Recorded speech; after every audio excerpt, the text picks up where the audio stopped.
Monsieur Dumaine. Oui, donc je voudrais répondre à votre intervention pour avoir quelques explications complémentaires. Alors déjà, je précise mon propos. Lorsque je dis que c'est une perte de souveraineté de la ville, c'est pas une perte absolue de souveraineté. Mais par définition, la souveraineté, c'est quelque chose d'assez absolu. Et on constate que sur ce plan, comme sur beaucoup d'autres, eh bien, ça amène à une forme de dilution de la souveraineté, vous l'avez dit vous-même. Alors avant, c'était simple, il y avait le maire, c'était lui qui avait la maîtrise de l'urbanisme, et puis c'était tout, hein, et dès la préemption, etc. Et là, maintenant, on multiplie les opérateurs. On a la mairie, comme vous l'avez dit, le territoire, intercommunalité, et maintenant le PF aussi. Et donc, la multiplication de ces structures décisionnaires, comme vous l'avez dit vous-même, ça laisse un peu plus les coups des franches à certains opérateurs privés, justement, promoteurs, qui, eux, et d'ailleurs c'est normal puisque c'est leur boulot, recherchent en fait le profit maximum et donc plutôt que de négocier avec un interlocuteur, en ont plusieurs à leur disposition pour essayer de prendre le maximum de failles.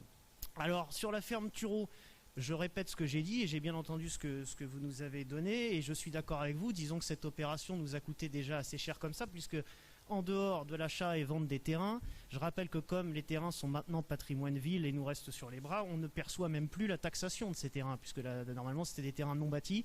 Le taux d'imposition est élevé et donc du coup maintenant comme ça rentre en patrimoine ville, on n'encaisse plus ces recettes-là.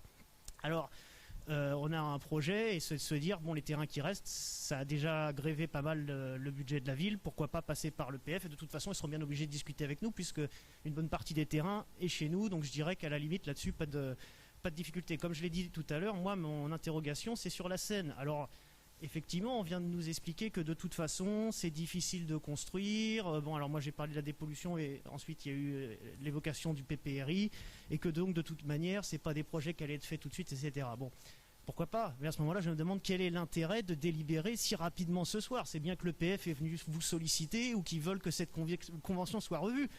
On ne passe pas une convention comme ça à l'occasion, ou à ce moment-là, s'il y avait un projet qui venait à apparaître, et ben à ce moment-là, on modifierait la convention à ce moment-là.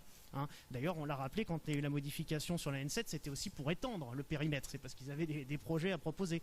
Donc, si aujourd'hui on modifie pour le bord de Seine, c'est bien qu'il y a une volonté derrière de faire quelque chose. On ne modifierait pas une convention avec le PF sur très très très très long terme. Si rien n'était constructible, ça ne se justifierait pas. On passerait juste la délibération pour Tureau ce soir, ce qui paraît plus logique. D'autre part, effectivement, sur le débat pour ou contre le logement social, effectivement, je suis d'accord avec vous, c'est une question de mixité. Et pour moi, comme je l'ai déjà dit, il n'est pas normal que, en tout cas en Ile-de-France, on concentre l'effort de logements sociaux dans quelques communes et d'autres s'en exonèrent complètement. Et je pense qu'on est aussi d'accord, il y a pas mal d'Athégiens qui ont le sentiment que alors sur le long terme, hein, c'est sur plusieurs années, il y a un sentiment aussi de paupérisation de la ville. Et il faut essayer de remédier à ça. Et je répondrai aussi à Monsieur Finel sur le logement social, où il a certes raison dans ce qu'il dit, puisque je crois qu'il avançait le chiffre que 80% des gens sont éligibles. Mais à ce moment-là, il faut se poser la question, est-ce qu'il n'y a pas un problème? Quand on sait que 80% des gens sont éligibles à un logement social, c'est que le système n'est pas optimal. Et la vérité, qui devrait d'ailleurs intéresser Monsieur Finel, qui est souvent à critiquer le profit et les entreprises, c'est que les bailleurs sociaux, c'est la plupart du temps pas des opérateurs publics, mais des centres de profit privés. Hein, c'est des opérateurs qui d'ailleurs ont des bonnes santé financières et qui en fait utilisent ce système pour bénéficier d'un certain nombre de niches fiscales. Voilà la réalité. Et on en parlera tout à l'heure, ça encore.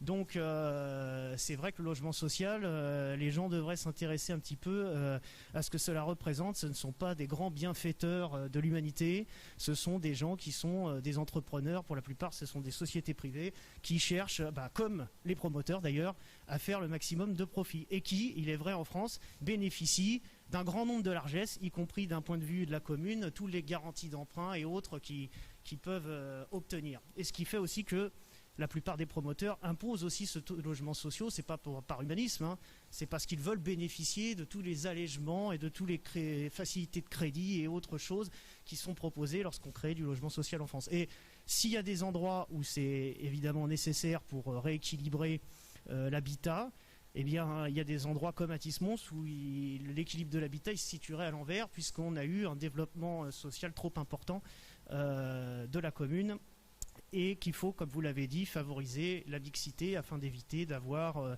des communes qui aussi se paupérisent. Merci.